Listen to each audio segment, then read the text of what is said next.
네, 하나님의 말씀 오늘 에스겔서에서 계속 이어서 보시겠습니다. 9절부터 17절까지의 말씀입니다. 지난주 주보에 좀 잘못 나와서 오늘 9절부터 17절까지 구약성경 1161페이지입니다. 10장 9절에서 17절입니다. 제가 봉독해 드리도록 하겠습니다. 내가 보니 그룹들 곁에 네 바퀴가 있는데 이 그룹 곁에도 한 바퀴가 있고 저 그룹 곁에도 한 바퀴가 있으며 그 바퀴 모양은 황옥 같으며 그 모양은 넷이 꼭 같은데 마치 바퀴 안에 바퀴가 있는 것 같으며 그룹들 사이 그룹들이 나아갈 때에는 사방으로 몸을 돌리지 아니하고 나아가되 몸을 돌리지 아니하고 그 머리 향한 곳으로 나아가며 그 온 몸과 등과 손과 날개와 바퀴 곧 내 그룹의 바퀴에 둘레에 다 눈이 가득하더라. 내가 들으니 그 바퀴들을 도는 것이라 부르며 그룹들에게는 각기 네 면이 있는데 첫째 면은 그룹의 얼굴이요 둘째 면은 사람의 얼굴이요 셋째는 사자의 얼굴이요 넷째는 독수리의 얼굴이더라. 그룹들이 올라가니 그들은 내가 그발 강가에서 보던 생물이라. 그룹들이 나아갈 때에 바퀴도 그 곁에 나아가고 그 그룹들이 날개를 들고 땅에서 올라가려 할 때에도 바퀴가 그 곁을 떠나지 아니하며 그들이 서면 이들도 서고 그들이 올라가면 이들도 함께 올라가니 이는 생물의 영이 바퀴 가운데 있음이더라. 아멘. 10장에 대해서 말씀을 지난주에 우리가 한번 나눴죠. 나누면서 드렸던 말씀이 1장의 내용과 좀 비슷하게 겹치는 내용들이 있다. 그래서 어떤 부분은 좀 반복적인 부분들이 나오기도 하고 조금은 다른 부분들이 나오기도 하고 뭔가를 조금 더 자세하게 설명한 오히려 1장보다 자세하게 설명하는 부분들이 있습니다. 그러면서도 1장보다는 조금 더 다른 관점이 있다라고 말씀을 드렸어요. 그래서 물론 성경 어디를 우리가 펴고 읽으실 때도 마찬가지고 뭐 저처럼 이렇게 설교하는 입장에서는 어디를 설교를 하든지 간에 우리는 하나님의 주권과 하나님의 역사 그리고 하나님의 섭리 이런 부분들을 주제로 설교를 하거나 또 여러분들은 그렇게 읽어내셔야 되는 게 이제 우리 장로교회 그리고 개혁파 신학의 입장에 근거한 어떤 그런 내용입니다. 그럼에도 불구하고 특히나 오늘 그 에스겔서 10장 뭐 이제 3번에 걸쳐서 좀 보려고 하는데요. 이제 두 번째 오늘 이 부분도 하나님의 섭리를 우리가 조금 더 깊게 이해하기 위해서 좀 봤으면 좋겠다라는 그런 생각이 많이 듭니다. 그래서 하나님의 섭리 그러면 어떤 생각이 드세요? 섭리라는 단어가 이렇게 익숙하지 않으신다라고 한다면 그냥 하나님이 이 세상을 어떻게 인도하실까라고 하는 거예요. 그러니까 최소한 그리스도인이라고 한다면 뭐 교파를 떠나서 교단을 떠나서 최소한 그리스도인이라고 한다면 어떤 부분들 정도는 인정을 하냐면 하나님이 이 세상을 인도하고 계시다. 어떤 방식인지 뭐 각자 다 다를 수는 있어도 그렇게 생각을 하고 있어요. 심지어 뭐 로마 가톨릭도 그렇게 생각을 하고 있으니까. 그러면 그 섭리를 어떻게 이해를 할 것인가? 즉 하나님이 이 세상을 인도하신다라고 하는 것을 어느 정도 수준 그리고 어느 정도의 내용으로 이해하는가가 중요하다라고 하는 겁니다. 그래서 하나님의 주권은 뭐 장로교의 독특성이라고 말하지 않아요. 어딜 가든지 간에 하나님의 주권을 말합니다. 그러면 우리가 하나님의 주권을 말할 때 어느 정도 수준에서 말해야 되고 그 시작점이 어딘가를 좀 분명히 기억을 하셔야 돼요. 그래서 개인적으로 좀 안타까운 것은 이 개혁파 신학을 하면서도 시작을 참 그게 성경적이다라고 표현할 수도 한편으로는 그렇게 표현할 수도 있는데 늘 말씀드리지만 그래서 신학이 중요한 겁니다. 창조, 타락, 구속 이 순서로 가는 것은 거기에서도 하나님의 섭리를 말할 수는 있어요. 근데 그렇게 가다 보니까 마치 하나님은 인간의 뒤를 쫓아가는 정도의 수준밖에 안 되는 거예요. 인간이 여러 가지 가능성을 하나님이 열어주시고 길을 열어주셔서 거기에 마치 자유를 부여하셔서 그거를 자유의지처럼 이해를 하게 되는 거죠. 그러니까는 분명히 하나님이 우리에게 뭐 자유의지, 그러니까 의지의 자유라는 것을 허락해 주셨긴 하지만 그 다양성 안에서도 하나님은 자신의 뜻을 이루어 가시는 분인데 그냥 단순히 창조, 타락, 구속 이 정도 수준으로만 성경을 보고 이해하다 보면 그것이 뭐 구속사로 흘러가는 어떤 그런 측면도 있지만 하나님은 그냥 마치 좀 심하게 말하면 인간의 그 변화무쌍함에 뒤치다거리를 하셔야 되는, 그리고 하나님조차도 이끌어 가긴 하지만 뭔가 이렇게 예측할 수 없는, 그래서 오늘 뭐 우리가 일기예보 이렇게 얘기를 잠깐 했었으니까 그거 마찬가지잖아요. 세상 사람들은 아무리 슈퍼컴퓨터로 예측을 한다 할지라도 태풍이 올라오더라도 우리나라가 예측하는 거하고 뭐 일본이나 미국이 예측하는 거하고 그 진로가 다르잖아요. 같은 경우가 거의 없습니다. 약간씩 다 달라요. 그리고 실제로 또 오는 거로 또 다릅니다. 그러니까 오늘도 오후에 비가 온다고 한 50% 됐어요. 그래서 그걸 보고 50%니까 우산을 가져가야 되겠다라고 한 분도 있고 50%니까 뭐 안 올 가능성이 더 있겠네 하고 그냥 안 갖고 오신 분들도 있을 거예요. 그러니까 이 정도 수준에서 하나님의 섭리를 이해하는 경우가 있다는 거예요. 그러니까 예측이냐 분명한 것을 정하신 다음에 이끄심이냐에 대한 문제는 전혀 다릅니다.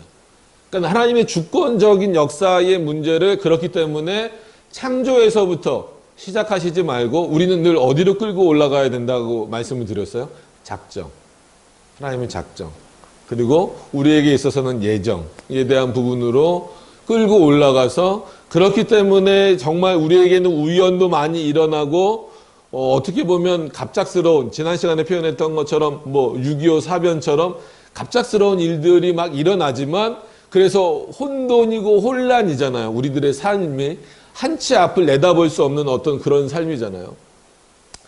그런 어떤 삶을 살아감에도 불구하고 하나님은 여전히 그 변화무쌍한 그 가운데서도 뭔가 어그러져 보이고 때로는 하나님이 안 보이고 하나님이 역사하시지 않는 것처럼 보이는 그 과정 속에서도 하나님은 자신의 계획대로 모든 것을 진행해 가신다라는 거예요. 그래서 우리가 그것을 이제 그냥 개인적인 어떤 신앙의 고백처럼 표현할 때 뒤돌아보면, 그러니까 앞을 보면 좀 막막하지만 뒤를 돌아보면 그 모든 것이 뭐였더라? 하나님의 은혜였더라. 그러니까 좋은 일도 있었을 것이고 나쁜 일도 있었을 텐데 그 당시엔 그것이 굉장히 힘들고 어렵고 뭐 즐거울 때도 있었겠지만 그러나 돌이켜 보니까 이 모든 것이 하나님의 은혜였더라.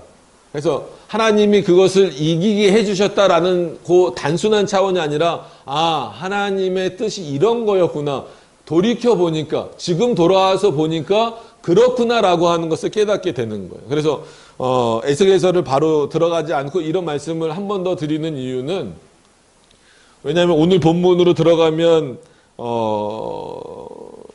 그 내용이 물론 설명이 되어져야 되겠지만 그 본문을 또 설명하기 위해서 또 많은 시간을 할애해야 되기 때문에 한 가지 예만 더 들고 본문으로 들어가도록 하겠습니다. 그러니까 성경의 예를 드는 게 가장 좋죠.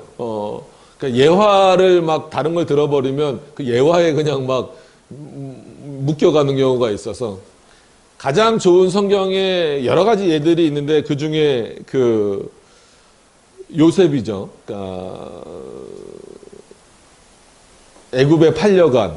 그래서 그의 인생을 보면 참 나중에는 뭐 애굽의 총리가 되기도 하고 뭐 그렇지만 형들에게 미움을 사서 팔려가고 아버지에게는 죽었다라고 거짓말을 본인이 한 건 아니지만 형들이 하게 되고 그 다음에 열심히 어떻게 해갖고 그 애굽의 어떤 그 장관의 보디발이라고 하는 그 장관의 집에 그 총리처럼 모든 일을 관할하는 인물이 됐음에도 불구하고 한마디로 그런 그 보디발의 아내의 그런 잘못 때문에 또 이 사람은 잘못이 없음에도 불구하고 옥에 갇히게 되고 또 꽤 긴 시간을 보내면서 또 어찌어찌해서 그 왕의 꿈을 또 풀어줌으로 인하여서 그가 이렇게 나오고 다시 또 총리가 되고 뭐 막 이런 어떤 엄청난 과정을 겪어요. 그래서 그 아버지 야곱도 바로왕 앞에 섰을 때 당신이 어떻게 왕이니까 당연히 뭐 말 놨겠죠. 어떻게 살았습니까? 했을 때 나는 험악한 세월을 살았습니다. 그건 하나님을 부정하는 게 아니란 말이에요. 하나님이 인도하신 걸 알매도 불구하고 내 삶이 그 정도로 힘들었다라는 거예요. 요셉도 마찬가지예요. 여러분 정말 파란만장하잖아요. 바울도 그렇고. 근데 왜 이런 말씀을 요셉의 또 예를 들어서 드리냐면 창세기 뒷부분에 이렇게 가서 40장 넘어가면서 쭉 읽어보시면 어떤 내용이 나오냐면 요셉은 그렇게 힘들었을 거예요. 근데 하나님이 뭐라고 말씀하시냐면 내가 너보다 요셉 너보다 어디에 먼저 가 있었다? 애굽에 먼저 가 있었다. 요셉의 눈엔 보이지 않아요. 하나님이 애굽에서 나를 기다리고 계셨다. 그 얘기는 뭐예요? 그 되어진 모든 일들을 하나님이 정하셨다라는 거예요. 정해 놓으셨지만 그 삶을 겪어 나가고 있는 요셉의 입장에서는 상당히 힘들고 어렵고 정말 죽음의 고비를 여러 번 넘기면서 지내온 거예요.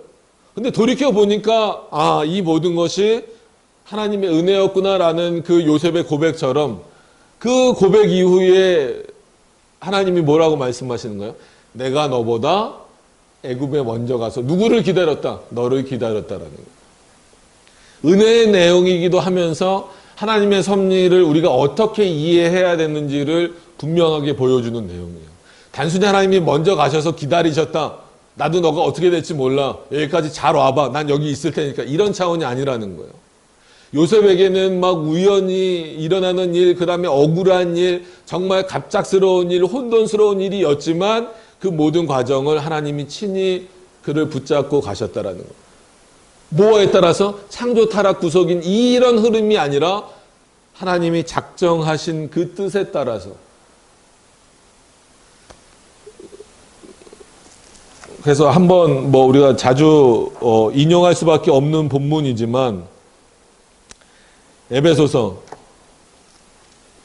1장 11절 제가 한번 읽어 드릴게요. 에베소서 1장 11절에 보면 이렇게 나와 있습니다. 모든 일을 그의 뜻의 결정대로 일하시는 이의 계획을 따라 우리가 예정을 입어 그 안에서 기업이 되었으니. 그러니까 이런 부분이 약간 해석이 마음에 안 드는 거예요. 저기 준비를 못했는데 사모님 저거 한글판이죠. 개역개정판인가요? 한글판 있으면 한번 좀 줘보세요.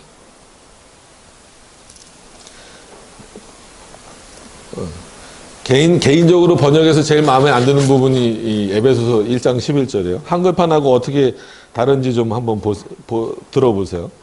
에베소서 이건 한글판입니다. 11절에 보면 모든 일을 그 마음의 원대로 역사하시는 자의 뜻을 따라 뭐가 다른지 아시겠어요? 우리가 예정을 입어 그 안에서 기업이 되었으니. 상당히 중요한 부분인데 이거를 싹 해석에서 바꿔놨어요. 이거를 지금 갑자기 에베소서랑 비교를 하는데 왜냐하면 중요한 일이에요. 모든 일을 그의 뜻의 결정대로 뭔가 좀 약화된 느낌이에요. 근데 한글판을 보면 모든 일을 그 마음의 원대로 역사하시는 자, 그 하나님의 역사, 그 마음의 원대로. 단순한 결정이 아니라는 거예요. 그러니까 그런 차원에서 약간 좀 아쉬움이 있어서 한글판을 좀 나중에는 이전하면 좀 한글판으로 보겠다라고 말씀을 드린 거예요. 그러니까 이런 어떤 성경 곳곳에 하나님의 섭리를 어디서부터 시작해서 우리가 이해해야 되는가에 대해서 분명히 표현해주고 있습니다.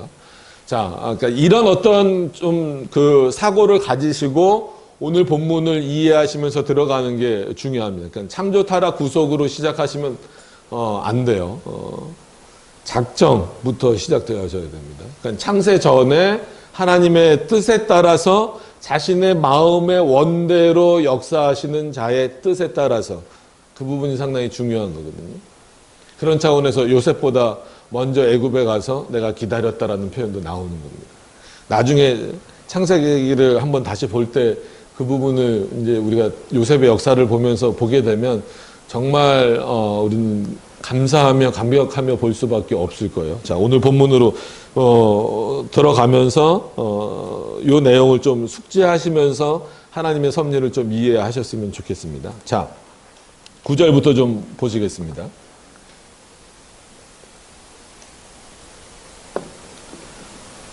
내가 보니, 그러니까 지난 시간하고 이어지는 겁니다. 그러니까 이상을 계속 보는 거예요. 그러니까는 뭐 환상이 됐건 이상이 됐건 하여튼간 지금은 그러니까 이런 계시가 이루어지는 시기가 아닙니다. 지금 뭘 기도하다 뭘 봤다 뭐 꿈에서 뭘 봤다 이거를 이때 이 에스겔의 이상처럼 생각하시면 큰일 납니다.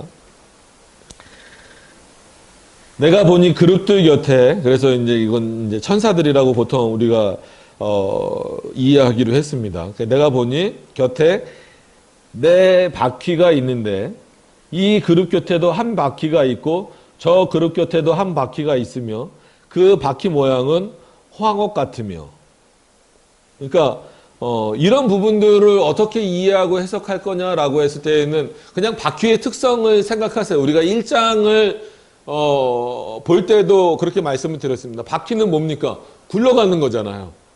그러니까 굴러간다라고 했을 때에는 물론 뭐 이렇게 그 운전을 하는 것처럼 조향 장치가 있어서 누가 운전을 하면은 그 운전대의 방향에 따라서 바퀴가 방향이 달라지겠지만 그냥 바퀴만 덩그러니 있다라고 생각을 하면 굴러가긴 굴러갈 거예요. 근데 예측할 수 없어요.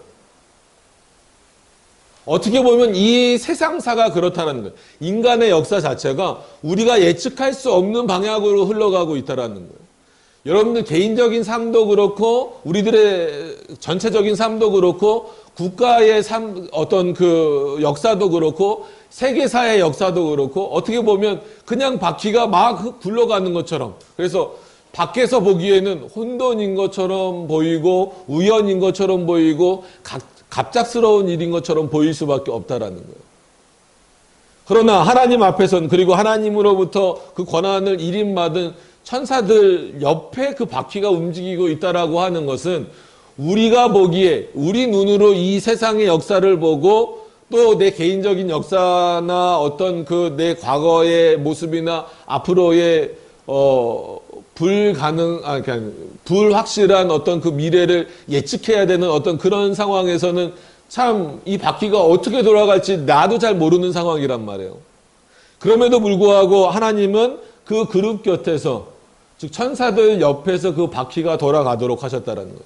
그러니까 우리가 보기에는 우연이고 혼돈이고 굉장히 복잡스럽습니다. 어떻게 될지 몰라요. 국제 정세도 어떻게 될지 모르고 여러분들 개인도 어떻게 될지 몰라요. 그죠? 오늘도 50% 그랬으니까 오후에 비가 올지 안 올지 모릅니다. 확신하고 가져오셨어요? 우산을 만약에 갖고 오신 분은 아니잖아요. 그럴 수 있다라고 하는 거죠. 그럼에도 불구하고 성경에서는 분명히 바퀴가 막 돌아가는 것처럼 보이지만 누구 옆에 있게 하셨어요? 그룹 옆에서 그것이 움직이도록 하셨다라는 거예요. 그러니까 하나님은 이 혼돈 가운데에서도 어떻게 역사하시는 거예요? 자신의 뜻대로 역사하실 수 있는 분이라는 거예요. 그러니까 하나님을 그렇게 인식하지 않으면, 그러니까 하나님을 인간화해 버리는 거예요. 그러니까 우리가 그 성경을 해석할 때 모형론 쪽이다라고 해서 구약을 그리스도를 예표하는 어떤 그런 차원에서 해석하는 부분들이 있지만, 또 하나가 이제 신인 동형론 아니면 신인 모형론 뭐 이런 표현도 많이 쓰는데, 마치 하나님이 인간이 된 것처럼 적응하셔서 계시를 하시고 표현을 하시기 때문에 거꾸로 인간 편에서는 하나님을 우리처럼 이해하는 경우가 있어요. 아, 우리도 이렇게 혼란을 겪고 혼돈을 겪고 있으니까 하나님에게 있어서도 마치 바퀴가 예측할 수 없는 방향으로 흘러가는 것처럼 보이시겠구나. 그래서 마치 하나님도 여러 가지 대안을 갖고 계셔야 될 수밖에 없는 분처럼 생각하는 경우가 많이 있다라는 거예요. 그러니까 오늘 본문을 보면서도 그렇게 생각하시면 안 된다라는 겁니다. 그래서 하나님은 이 변화무쌍한 모습들을 통해서 때로는 고쳐가시기도 하시고 아니면 내버려 두시기도 하시고, 그러니까 적극적으로 개입하시는 것처럼 보이기도 할 때가 있고, 아니면 그냥 진짜 뭔가를 요청해도 그냥 내버려 두시는 것처럼 버려 두실 때도 있다라는 거예요. 그럼 하나님이 쉬시는 거냐? 그렇지 않다라는 거. 그 모든 일들이 우리가 보기에는 하나님이 역사하시지 않는 것처럼 보여도 하나님의 뜻대로 지금 진행되어 가고 있다라는 사실이죠. 그러니까 이거를 얼마만큼 인식하고 이 본문을 보느냐. 그래서 에스겔서의 오늘 본문을 바로 들어가서 설명드리기에는 조금 어려울 것 같아서 사전에 하나님의 섭리를 우리가 어떻게 이해해야 될 것인가.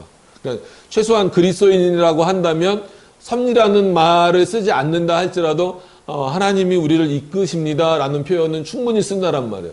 그럼 그랬을 때 어떻게 이끄시느냐가 다른다는 거예요. 그래서 늘 우리 기독교인들은 하나님의 말씀을 보면서 서로 이렇게 대화하면서 어떤 동일한 단어를 쓰고 심지어 동일한 문장을 쓸 때에도 그리고 같은 성경을 보면서도 어떻게의 문제가 중요한 거예요. 그러니까 how의 문제가 중요한 거죠. 그러니까 어떻게 그 부분을 이해하십니까? 그러니까 하나님의 섭리다라고 했을 때에도 당신은 하나님의 섭리를 믿습니까? 했을 때 믿습니다. 그러면 우리 친구네요. 우리 같이 같은 하나님을 섬기고 있네요. 이렇게 악수하면 안 된다라는 거예요. 거기서 하나 더 나가야 될 게 뭐예요? 어떻게? 그럼 어떻게 그 섭리를 이해하십니까? 라고 물어봐야 되는 거예요. 그래서 창조부터 시작이 아니라 하나님의 작정부터 시작되어지는. 그래서 왜냐하면 오늘 이 구절부터도 그냥 글로 읽었으니까 그렇지 여러분들이 이 에스겔의 입장이 돼서 한번 이거를 보세요. 그룹들 옆에서 바퀴가 막 돌아가고 있어요. 혼돈이에요. 어떻게 돌아갈지 에스겔도 예측을 못하는 차원입니다. 그러니까 인간의 눈에 보기에는 세상 역사가 그렇잖아요. 혼돈이잖아요. 지금 요즘에 한참 일본하고 사이가 안 좋은데 도대체 이것도 어떻게 기독교인 입장에서 풀어가야 될 것인가 고민스럽잖아요. 언제는 좋았다가 갑자기 또 무슨 일이 생겨서 안 좋았다가 언제는 또 중국하고 좀 친해졌다가 또 멀어졌다가 도대체 예측할 수가 없잖아요. 하나님께서 왜 우리를 이런 혼돈 가운데 두시는가? 그럼 그 혼돈 가운데 두시고 뒷짐지고 너희들의 능력대로 한번 풀어가봐라 라고 하시는가? 그렇지 않다는 거예요. 물론 우리의 자유의지를 사용하셔서 저는 자유의지라는 표현보다는 의지의 자유.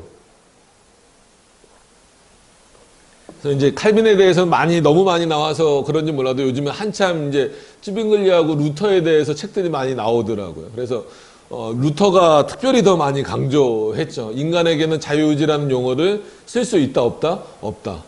인간에게는 어떤 의지만 쓸 수 있다? 노예의지라는 것만 쓸 수 있다. 왜? 인간은 타락한 이후에는 어떤 의지? 죄에 묶여있는 의지밖에 없기 때문이다라는 거예요. 그러니까 아무리 그가 중생되고 그리스도로 인하여서 구원받은 자다 할지라도 여전히 그 죄된 본성이 남아있는 한 그의 의지는 자유롭다 할지라도 그 근본은 어디에 묶여져 있냐면 노예의지, 죄에 묶여져 있다라는 차원에서 노예의지라는 표현을 씁니다. 정말로 자유로운 분은 누구밖에 없다? 하나님 자신밖에 없다라는 차원입니다. 그래서 노예의지론이 번역이 됐어요. 그것도 여러분들 한번 보시면 좋습니다. 그래서 노예의지라고까지 쓰시지는 않는다 할지라도 그러니까 의지의 자유 정도로 여러분들이 좀 이해를 하시면 좋을 것 같다라는 생각이 듭니다. 그러니까 이런 어떤 그 혼돈 속에 있어요. 그러면서 좀 더 나가서 보시죠. 오늘 17절까지 가야 되니까. 그 모양은 10절입니다. 그 모양은 넷이 꼭 같은데 마치 바퀴 안에 바퀴가 있는 것 같으며. 여러분 바퀴 하나가 굴러가도 굉장히 어디로 갈지 모르잖아요. 근데 완전 똑같지는 않지만 아이들 주로 장난감이나 아니면 여러분들이 집에 이제 액세서리처럼 이렇게 두는 것 중에 이렇게 보면 바퀴 모양은 아니어도 이렇게 동그란 건데 하나는 이쪽으로 이렇게 돌고 하나는 또 안에 또 있어서 반대로 도는 거 혹시 보셨어요?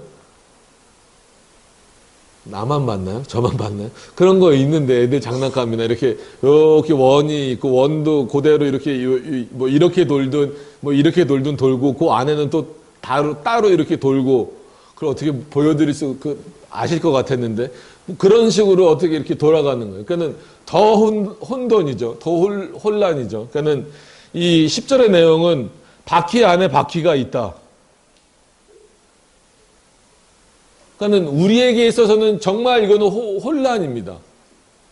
그러면 이 혼란스러운 세상을 하나님은 하나님 앞에 하나님 안에서는 어떻게 이 혼란스러움이 이루어질까요?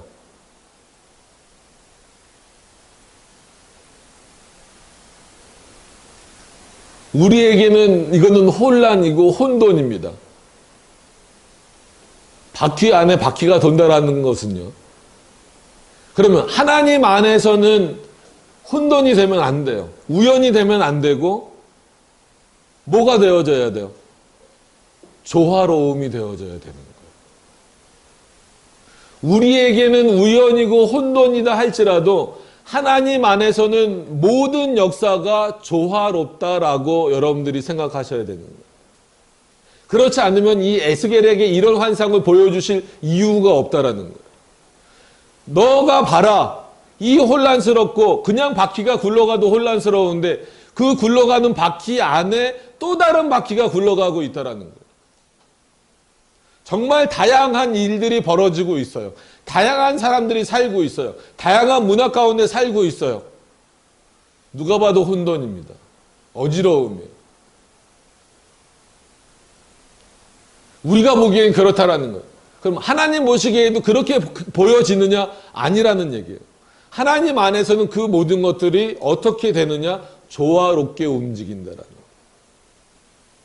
그래서 이 세상의 역사는 창조 이래 하나님이 작정하신 이후에 창조 이래 모든 역사는 우리 인간편에서 보기에는 예측 불가능한 미래의 어떤 내용이고 또 과거의 내용도 도저히 이해할 수 없거나 현재 일어나는 일들도 정말 예측할 수 없는 일들이지만 하나님 안에서는 자신의 뜻을 이루어 가시는 마음의 원대로 역사하시는 자의 그 모든 것들을 이루어 가시는 조화로움이다라는 거예요. 그래서 이 역사는 하나님 안에서는 조화입니다. 조화. 우리가 보기에는 혼돈이어도 그렇기 때문에 작정이 중요하다라는 거예요. 그래서 우리는 섭리를 이해할 때 개혁파는 어떻게 이해해야 되냐면 단순히 그냥 하나님이 이끄십니다라는 정도가 아니라 하나님의 작정에 따라서 실행하시는 겁니다. 그게 섭리입니다. 하나님의 작정의 집행이다. 하나님의 작정의 실행이다. 그래서 제1원인자로 계시는 하나님께서 제2원인자인 우리들의 자유를 침해하시지 않는 방식으로 역사하신다라는 거예요. 조금은 신학적인 풀이가 들어가서 죄송하지만 이런 부분들을 여러분들이 이해를 하셨으면 좋겠어요. 그러니까 하나님이 쉽게 말하면 하나님이 우리의 자유를 침해하시지 않아요.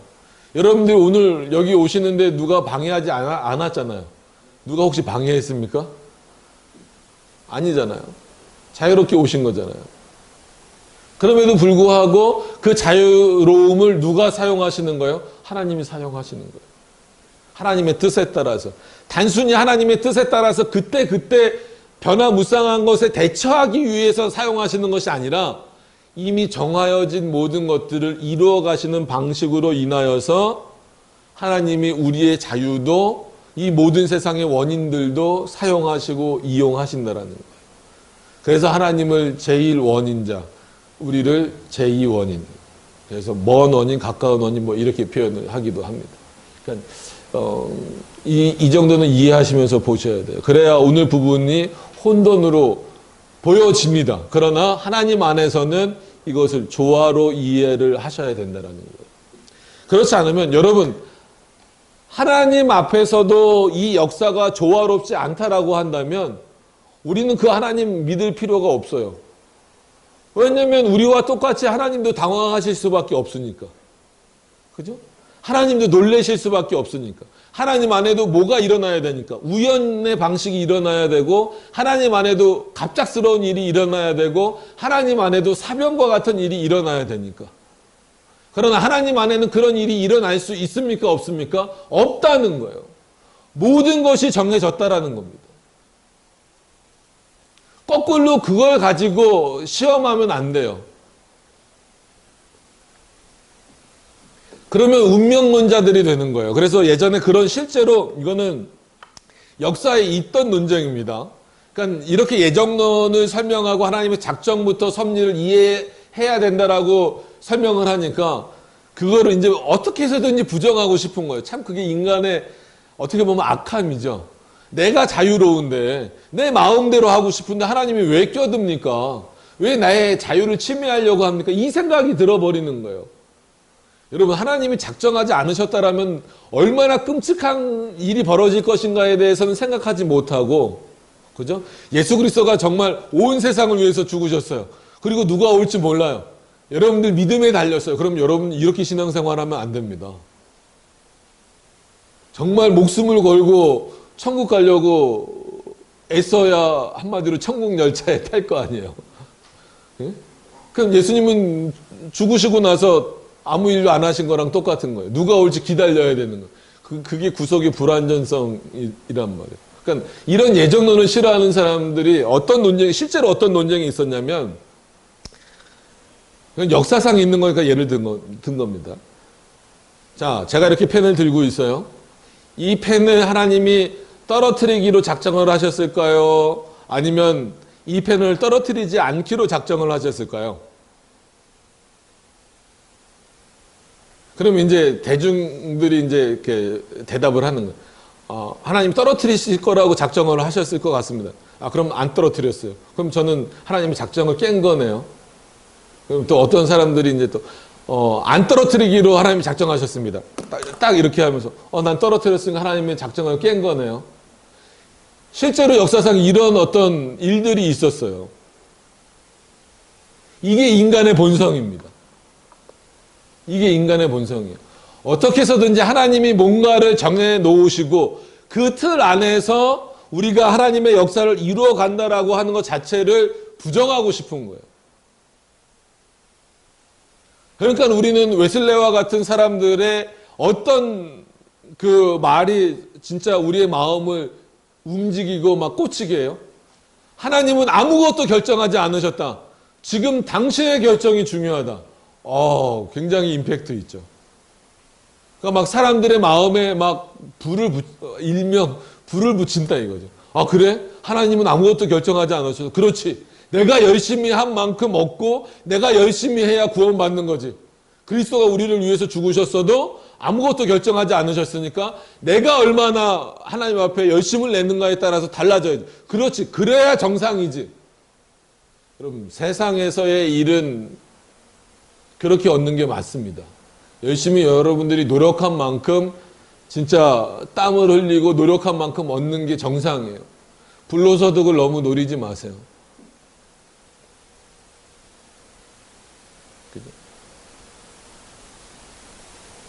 근데 하나님도 그러실 거다라고 생각하면 안 돼요.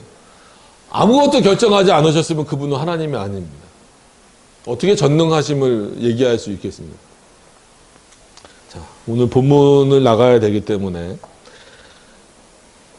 11절에도 보시면 그룹들이 나아갈 때에는 사방으로 몸을 돌리지 아니하고 나아가되 몸을 돌리지 아니하고 그 머리가 향한 곳으로 나아가며, 그러니까 어떻게 보면 여기서도 어느 정도의 조화는 보여지는 거예요. 그러니까는 그 조화롭다라고 하는 것을 좀 끌어내기 위하여서 제가 지금 여러 가지 말씀들을 드리면서 이 본문들을 연결을 시켜 드리는 부분입니다. 자, 분명히 바퀴가 돌아가고 그 안에 바퀴가 또 돌아가기 때문에 혼돈처럼 보이고 그렇지만 보시면 어떻게 가냐면 그룹들이 나아갈 때에는 사방으로 몸을 돌리지 아니하고 나아가긴 하는데 몸을 돌리지 아니하고 그 머리가 향한 곳으로 간다라는 거예요. 그래서 예를 들어서 충동적으로 뭔가 막 이렇게 막 움직일 때가 있잖아요. 그런 어떤 일이 일어난다 할지라도 어느 정도는 일정한 방향으로 또 간다는 거예요. 그러면 이 그룹들이 몸을 돌리지 않고 일정한 방향으로 가는 것은 이 그룹들을 하나님이 움직이신다라고 했을 때에는 혼돈인 것처럼 움직이니까 혼돈이고 충동적이고 뭐 이런 모습처럼 보이긴 하더라도 일정한 방향으로 가고 그 머리가 향하고 있는 방향으로 간다라고 했을 때에는 그게 누구의 의지에 따라서 지금 이 바퀴가 움직이고 있다라는 거예요? 하나님의 의지에 따라서 움직이고 있다라는 거예요. 이런 차원에서 에스겔서가 좀 어렵죠. 그러니까 이거를 그냥 환상으로 볼 때 바퀴 안에 바퀴가 돌아. 이걸 어떻게 이해를 해야 돼? 막 혼돈인 것처럼 보이다가 어떨 때는 또 그룹을 따라간다라 그러고 어떨 때는 막 그 안에서 막 돌아간다 그러고 그런 부분들이 어렵습니다. 그래서 어쩔 수 없이 조금 신학적이고 그 다음에 다른 성경의 그 도움을 받을 수밖에 없어요. 12절에 가서 보시면 그 온 몸과 등과 손과 날개와 바퀴 곧 내 그룹의 바퀴에 둘레에 다 눈이 가득하더라.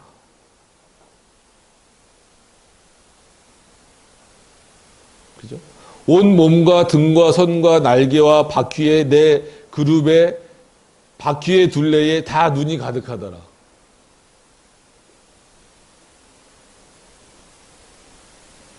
눈이 바퀴에 달렸다? 여러분, 바퀴는 생물입니까? 아닙니까?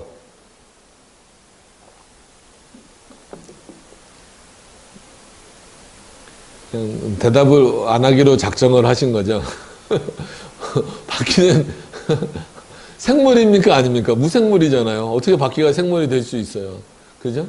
애들은 생물이라 그럴 수도 있어요. 요즘에 그 만화를 보면 타이어도 얘기하고 막 그러더라고요. 그러니까 애들은 그럴 수 있는데 최소한 어른들은 그렇게 말하면 안 되죠. 근데 바퀴에 눈이 달렸다? 이걸 어떻게 이해를 해야 될까요? 뭔가를 바라본다라는 거예요. 그러니까 바퀴가 분명히 생물은 아니지만 생물처럼 보이게 하시면서 그 바퀴에 눈이 달렸다. 뭘 바라보면 바퀴가 그러니까 이런 부분들이 분명히 어디를 지금 지향점으로 삼고 있냐면 우리가 보기에는 바퀴가 막 돌아가는 것처럼 보이고 있지만 바퀴에게 눈이 달렸다라고 하는 것은 뭘 보면서 간다라는 거예요. 그럼 뭘 보면서 가고 있을까요? 우리가 이 본문을 해석하려면 뭘 보면서 간다라고 봐야 될까요? 하나님을 바라보면서 가는 거예요. 어떤 그 우두머리와 같은 뭔가를 인도하는 자를 바라보면서 어떤 본문에서로 이렇게 보면은 천사를 따라가게 하는 천사를 바라보면서 가게 하는 왜냐하면 천사가 그렇게 능력이 많다라는 게 아니라 하나님이 지금 누구를 통하여서 역사하고 계시는 거예요? 천사를 통하여서 역사하고 계시는 거잖아요. 그럼 하나님이 이런 바퀴에도 눈이 달려서 마치 천사의 움직임을 따라가면서 돌아가도록 하시는 그 역사를 바라보면서 그러면 우리 한마디로 인간이 이 당시 사람들이 깨달아야 될 내용은 뭘까요? 이런 혼돈 가운데에서도 그리고 가장 큰 혼돈을 일으키는 것 같은 바퀴도 뭐가 있어서 무생물이지만 마치 생물인 것처럼 표현을 하시면서 눈이 있어서 누구를 바라보게 제일 큰 우두머리 즉 천사 하나님 뭐 천사랑 하나님이랑 동격이라는 얘기가 절대 아닙니다. 그 하나님으로부터 위임을 받은 그 천사들의 움직임을 보고 따라가도록 하셨다라는 거예요. 그러면 우리는 지금 어떻게 살아가고 있느냐는 거예요.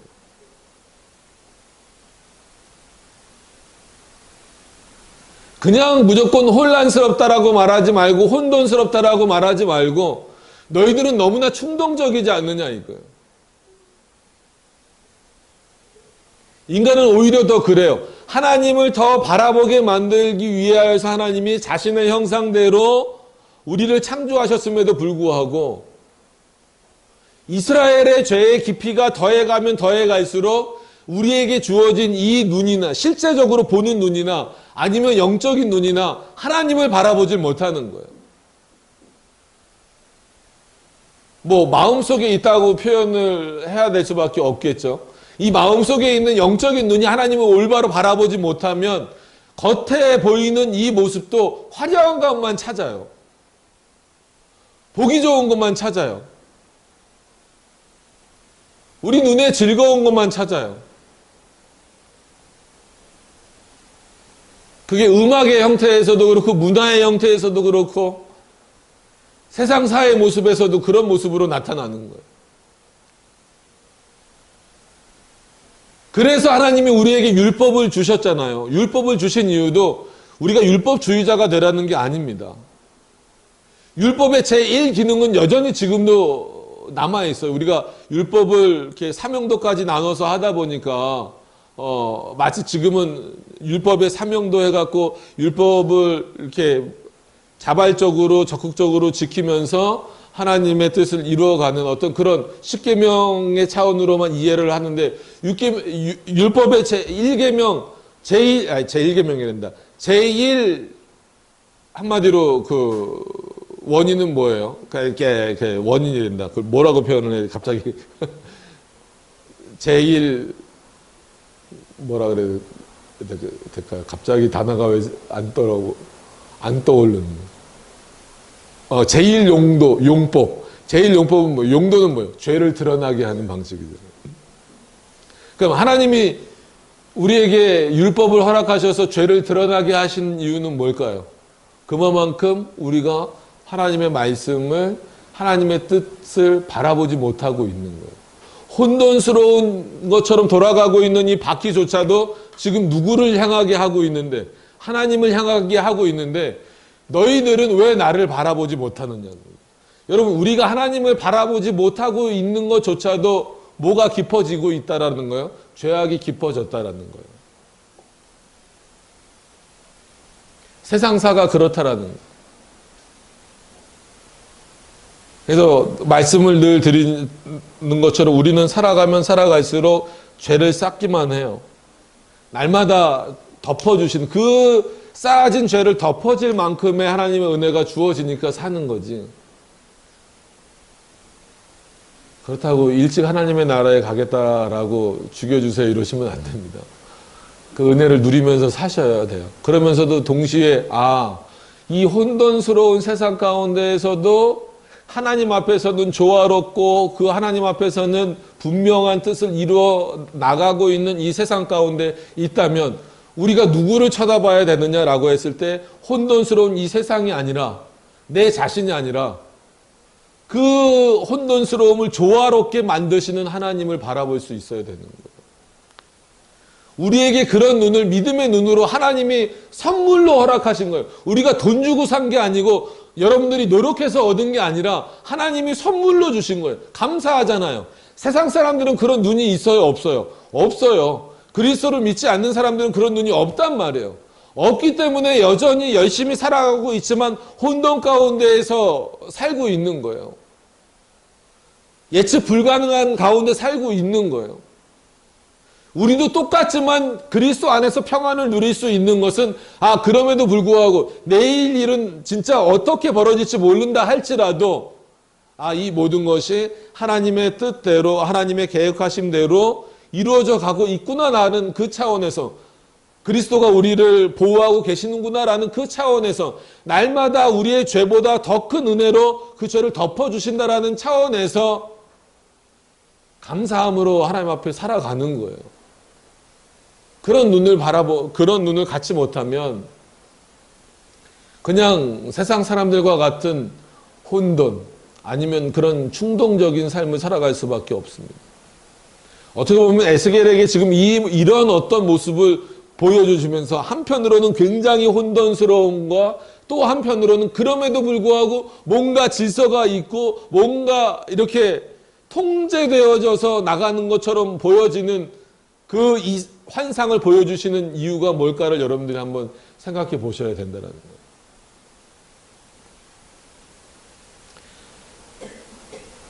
이제 12절 왔습니다.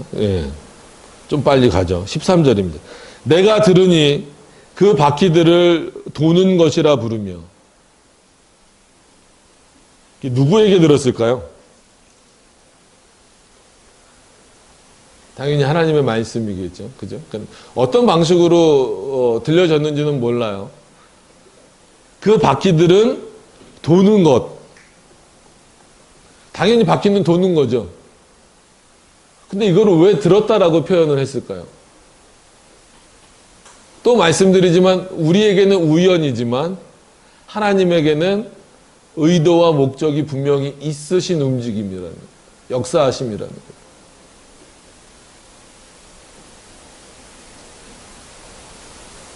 그래서 하나님의 섭리는 우리에게는 우연의 방식이지만 하나님 자신 안에서는 분명한 계획의 방식이다, 결정의 방식이다라고 하는 것을 여러분들이 분명히 기억을 하셨으면 좋겠습니다. 자, 좀 빠르게 넘어가죠. 14절 가서 보시면 그룹들에게는 각기 네 면이 있는데 첫째 면은 그룹의 얼굴이요, 둘째 면은 사람의 얼굴이요, 셋째는 사자의 얼굴이요, 넷째는 독수리의 얼굴이라. 이거를 또 이제 그 1장에 나왔기 때문에 1장은 뭐의 얼굴이라고 나옵니까? 뭐 짐승들의 얼굴로 나오잖아요. 뭐 소, 뭐 이런 얼굴로 나오잖아요. 그걸 가지고 또 다른 환상이다. 다르죠, 당연히. 그때 봤던 환상하고 지금 봤던 환상은 다릅니다. 그러나 어느 정도는 뜻을 같이 하고 있고 조금 더 분명하게 그것을 오늘 드러내주고 있는 거예요. 그래서 1장에는 보통 이제 두 그룹이 먼저 나왔다가 나중엔 네 그룹으로 바뀌죠. 근데 여기서는 바로 그냥 네 면이 있는 걸로 나옵니다. 그래서 뭐 다른 것처럼 그런 의미에서 표현상으로는 다르지만 의미 자체가 완전히 다른 것처럼 이해하시지는 않았으면 좋겠습니다. 그래서 그룹들에게는 각기 네 면이 있는데 첫째 면은 그룹의 얼굴이요.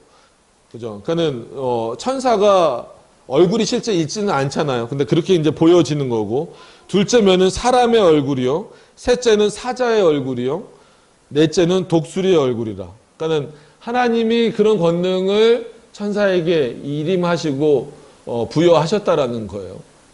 부여하셔서 역사하신다라는 거예요. 어떻게 보면 하나님이 인간을 통하여서 역사하시고 하나님이 직접 역사하시기도 하지만 하나님은 누구를 통해서 역사하시기를 더 원하시는 거예요. 이스라엘 백성들을 통해서 역사하시기를 원하시는 거예요. 근데 지금 이스라엘 백성들은 어떤 상태예요? 하나님을 제대로 섬기는 상태입니까? 제대로 섬기지 못하고 있는 상태입니까? 제대로 섬기지 못하고 있는 상태란 말이에요. 그렇기 때문에 오히려 더 천사의 권능을 에스겔에게 부각시키면서 내가 이런 권능을 통하여서 통치하고 있다. 너희는 지금 뭐 하고 있느냐? 천사도 나에게 순종하고 있는데 오히려 너희는 마치 하나님을 어디 안에만 가두려고 하느냐. 이 당시 이스라엘 백성들의 여러 가지 잘못된 사고들 중에 하나가 또 뭐가 있어요? 하나님은 성전에 계시니. 여러분 이거 참 중요합니다. 그죠? 이거 성경 말씀이에요. 그럼에도 불구하고 그 문장이 딱 매여서 하나님은 성전에만 계시는구나 라고 생각하면 안 돼요. 하나님은 어느 곳에나 계십니다. 기억하셔야 돼요. 하나님은 어느 곳에나 계세요. 하나님이 성전에 계신다라는 의미는 여러 번 말씀드렸지만 우리를 만나시겠다라는 거예요. 어떻게? 예배의 모습으로. 뭐 구약시대는 제사여도 같이 예배의 모습으로 하나님께 영광을 돌리는 모습으로 그 영광을 받으시는 모습으로 만나 주시겠다라는 거예요.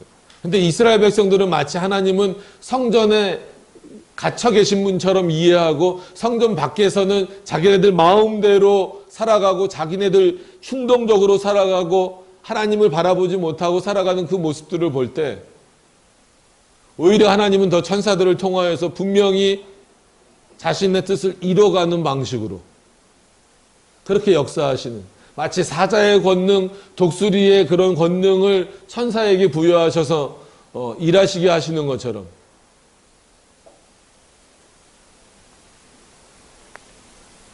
그러니까 하나님의 섭리를 그 에스겔을 통해서 여러분들이 좀 잘 이해하셨으면 좋겠어요. 그리고 하나님이 더 나아가서 하나님께서 우리들에게 정말 원하시는 내용이 뭘까? 이 당시 이스라엘 백성들도 마찬가지지만 이 사람들은 다 죽었잖아요. 그럼 지금 우리들에게 원하시는 게 뭘까라고 하는 겁니다.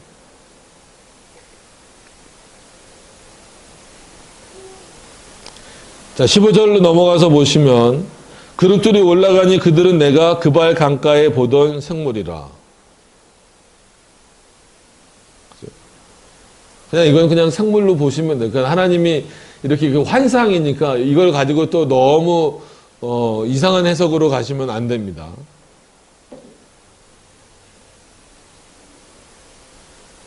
그룹들이 16절에 그룹들이 나아갈 때에는 바퀴도 그 곁에서 나아가고, 그죠?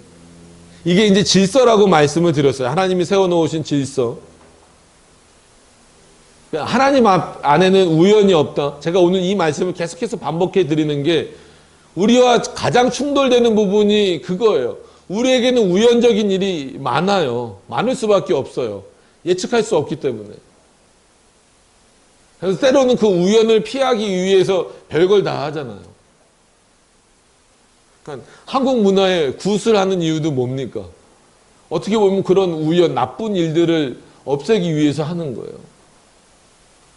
근데 하나님 앞에서 우연이 없다라는 거예요. 16절에도 그룹들이 나아갈 때는 바퀴도 그 곁에서 나가고 그룹들이 날개를 들고 땅에서 올라가려 할 때는 바퀴가 그 곁을 떠나지 아니하며. 분명히 에스겔이 물론 그 10장 첫 번째 보는 건 아니지만 오늘 본문으로서의 그 초반부인 9절에 보고 있던 그 환상과는 조금 나중에는 뭔가 좀 내용이 달라지고 있어요. 보여지는 내용이. 처음에는 굉장히 혼돈스러움을 지금 보고 있어요. 어지럽고 혼돈스럽고 복잡스러움을 보고 있다가 지금은 마치 여전히 움직이고 있지만 누구를 따라서, 누구 옆에서, 그룹 옆에서, 즉 천사들 옆에서 움직이고 천사들이 올라오면 같이 따라 올라가고 천사들이 가면 가고 쓰면 쓰고. 그럼 일정한 질서가 그 안에서 보여지기 시작하는 거예요. 에스겔로 하여금 이 두 가지 모습을 다 보게 하시는 이유가 뭘까라고 하는 것을 여러분들이 생각을 해보시라는 거예요. 답은 여러 번 말씀을 드렸습니다. 하나님 안에서는 조화, 우리 안에서는 혼돈. 그렇기 때문에 우리의 눈으로 세상을 바라보면 여전히 혼돈밖에 남지 않습니다. 결국은 하나님이 주신 그 믿음의 눈으로 그 조화로움의 역사를, 하나님의 작정의 집행의 역사를 바라보는 게 하나님의 섭리를 올바로 믿고 이해하는 자의 모습이다라는 거예요.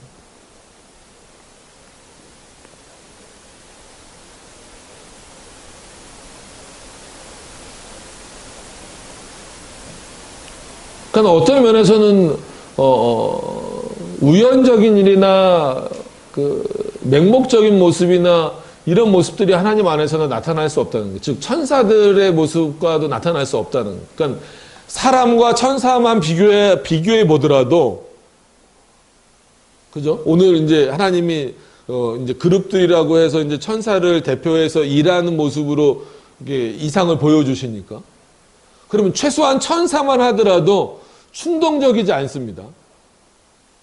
어떤 의미인지 아시겠어요? 맹목적이지 않습니다. 우연이 아닙니다. 무엇에 철저히 근거하고 있어요? 하나님의 뜻에 순종하는 차원에 근거하고 있어요.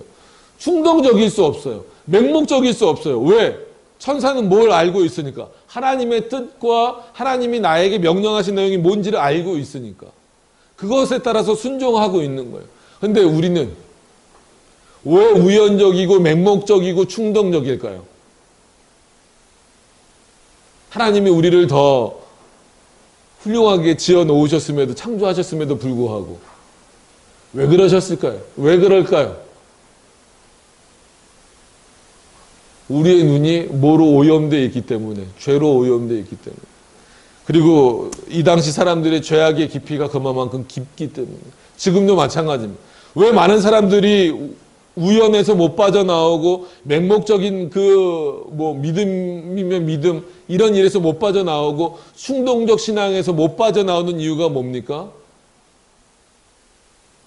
하나님의 뜻을 바라보지 못하고 여전히 내 안에 머물러 있는 그 어떤 죄된 본성에 근거한 그런 차원에서 살아가고 있기 때문에 하나님의 역사가, 그 조화로움의 역사가 보여지질 않는 거예요. 그게 보여지질 않기 때문에 믿어지지도 않는 거죠. 그러니까 예정론을 그렇게 쉽게 받아들이질 못하는 거예요. 자, 17절 내용 보시도록 하겠습니다. 17절 내용을 보고 오늘 내용은 좀 마무리 짓도록 하시죠.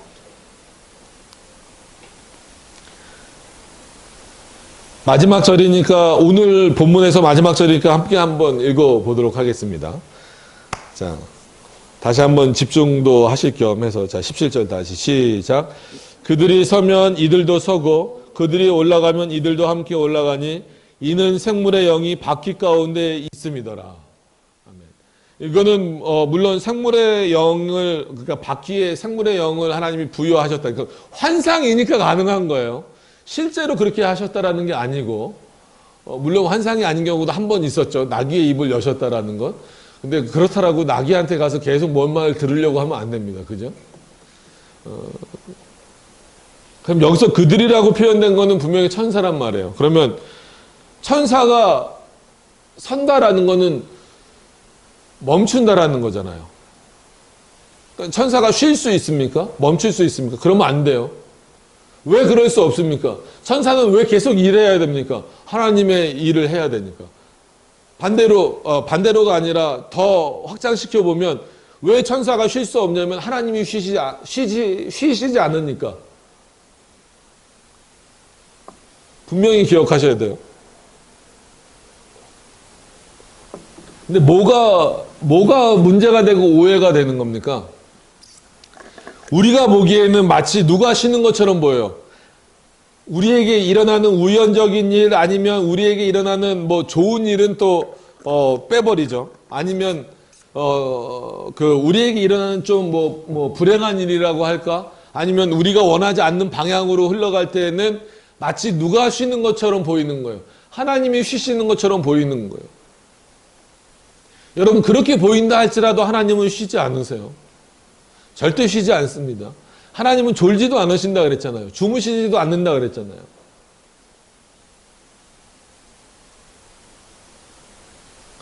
근데 이걸 가지고 또 이상하게 적용을 하시는 분들이 있어요. 가끔 어느 교회 보면 보통 월요일 날은 이제 교회가 좀 다 쉬는 날이잖아요. 근데 안 쉬는 교회가 있어요. 그러면서 예수님도 안 쉬셨는데 교회가 쉬면 되냐고. 또 그런 원리는 또 어디서 나온 건지 잘 모르겠어요. 그래서 부교육자들 다 나오게 하는 그런 교회도 있는데, 인간은 그러면 안 됩니다. 우리는 쉬어야 돼요. 그죠? 우리는 쉬기도 해야 되고 잠도 자야 됩니다. 그러나 천사나 하나님은 쉬지 않습니다. 근데 이렇게 표현하고 있는 것은, 즉 그들이 서면 이들도 서고, 그래서 마치 움직이지 않고 역사하지 않는 것처럼 보여지는 그 일들조차도 우리의 관점이다라는 거예요. 절대 하나님은 쉬지 않으신다라는 거예요. 여러분 분명히 기억하셔야 돼요. 하나님은 쉬지 않으십니다. 그렇게 보이는 것, 쉬는 것 같아 보이는 것 뿐이죠. 그들이 서면 이들도 서고 그들이 올라가면 이들도 함께 올라가니. 왜냐하면 하나님의 말씀에 순종하는 차원에서.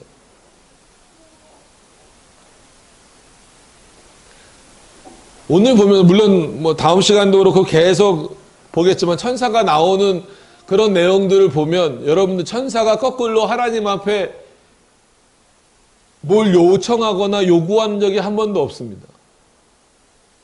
영적인 존재임에도 불구하고. 물론 천사의 역할이 그런 역할이죠. 하나님의 뜻에 무조건적으로 순종하는 것. 그럼 우리는 어떻게 지음받았어요? 하나님께 영광 돌리기 위해서 지음받은 거예요. 그럼에도 불구하고 우리는 예를 들어서 뭐 아무리 택자라 할지라도 100% 하나님의 뜻대로 사는 적이 얼마나 있냐는 거예요. 오히려 이런 모습들을 보면서 한편으로는 회개해야 되는 거예요. 내가 그리스도인이고 하나님의 백성이라 택함받은 자들이라 할지라도 나는 과연 얼마만큼 이 바퀴에도 눈이 달려 있어서 정말 우두머리, 어떻게 보면 뭐 직접적으로는 천사, 더 나아가서는 하나님의 뜻을 바라보면서 움직이도록 하고 있는데 나는 과연 뭘 바라보고 있는가? 누굴 바라보고 있는가? 어디를 바라보고 있는가? 뭘 바라보고 있는가? 여러분 깊이 고민해 보셔야 된다라는 거예요. 내가 그리스도인으로서. 그러면서 하나님의 섭리가 지금 어떻게 이루어지고 있는가? 마치 하나님이 쉬고 계신 것처럼 보입니까? 지금 세상이 이렇고 교회가 이러니까? 아니에요. 하나님이 이런 방식으로 일하시는 거예요. 마치 어떻게 보면 우리가 볼 때에는 쉬는 것처럼, 역사하시지 않은 것처럼, 마치 어디 숨어 계신 것처럼 역사하실 때도 있다라는 거예요. 직접적으로 나타나셔서 역사하실 때도 있지만 우리가 보기에는 왜 하나님이 아무 일도 안 하시지? 우리 가끔 그럴 때 있잖아요. 왜 저 사람은 저렇게 내버려 두시지? 저 사람 저렇게 왜 죄짓게 내버려 두시지? 라고 하는 그 순간에도 하나님은 어떻게 하고 계시는 거예요? 자신의 일을 하고 계시는 거예요. 우리가 납득을 못하고 있을 뿐이라는 거예요. 우리가 이해하지 못하고 있을 뿐이라는 거예요. 우리가 인식하지 못하고 있을 뿐이라는 거예요. 오늘 에스겔을 통하여서 하나님이 확인시켜 주시는 건 뭐예요? 분명히 기억하라는 거예요. 하나님은 쉬지 않으신다라는 거예요. 그리고 혼돈처럼 보이지만 하나님 안에서는 뭐라고요? 조화라는 거예요. 그 조화로움이 누구의 근거에서, 인간의 근거에서가 아니라 하나님의 뜻의 근거에서 움직이고 있다라는 것, 진행되어져 가고 있다라는 것, 그게 섭리라고 하는 것에 대해서 말하고 있는 것. 그것을 너희가 얼마나 이해하고 순종하고 따라가고 있느냐. 오늘 하나님께서 에스겔에게 그걸 보여주고 계시는 겁니다. 다음 주도 그 내용을 계속해서 이어서 보겠지만 여러분들 이런 내용을 보시면서 하나님의 섭리를 다시 한 번 더 생각하셨으면 좋겠어요. 서두에 말씀드린 것처럼 하나님이 이 세상을 이끄신다, 하나님이 이 세상을 통치하신다라는 것을 부정하면 그건 아예 그리스도인이 아니죠. 최소한 그거는 인정할 겁니다. 근데 그것을 어떻게 인정하느냐, 어떻게가 중요하다라고 했어요. 그래서 본문으로 바로 들어오기 전에 어떤 방식으로 섭리를 이해해야 되는가에 대해서 몇 가지 말씀을 드리면서 시작을 한 겁니다. 그래서 본문을 들어와 봤더니 어때요? 바퀴가 막 굴러다니는 혼돈을 막 에스겔이 보는 거예요. 혼돈이죠. 도대체 이 안에서 어떻게 조화를 찾을 수 있을까? 근데 그룹을 통하여서, 천사를 통하여서 그것이 조화롭게 결국은 움직이도록. 근데 그거는 천사가 능력이 많아서가 아니라 하나님이 천사에게 그런 권능을 부여하셔서 결국은 그게 누구 뜻대로 움직이도록, 하나님의 뜻대로 움직이도록.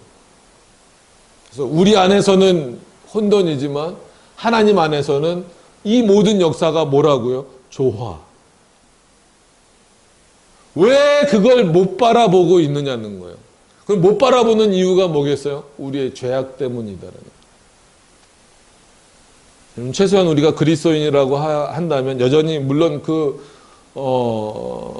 본성적인 죄악에서 벗어날 수는 없어요. 우리가 죽을 때까지는. 그럼에도 불구하고 성령 하나님께서 우리에게 비춰주시는 그 조명하심을 통하여서 하나님의 말씀을 더욱더 분명히 좀 깨달아 나갈 수 있는, 그래서 하나님의 역사가 정말 조화롭게 이루어져 가고 있구나, 하나님의 뜻대로 역사되어져 가고 있구나, 이루어져 가고 있구나라고 하는 것을, 여전히 우리는 불확실한 미래를 살아갈 수밖에 없지만 그럼에도 불구하고 이 모든 것은 하나님 안에서 이미 정하여진 대로 그 목적대로 이루어져 가고 있구나라고 하는 사실을 분명히 기억하시는 차원에서 하나님의 섭리를 이해하셨으면 좋겠어요.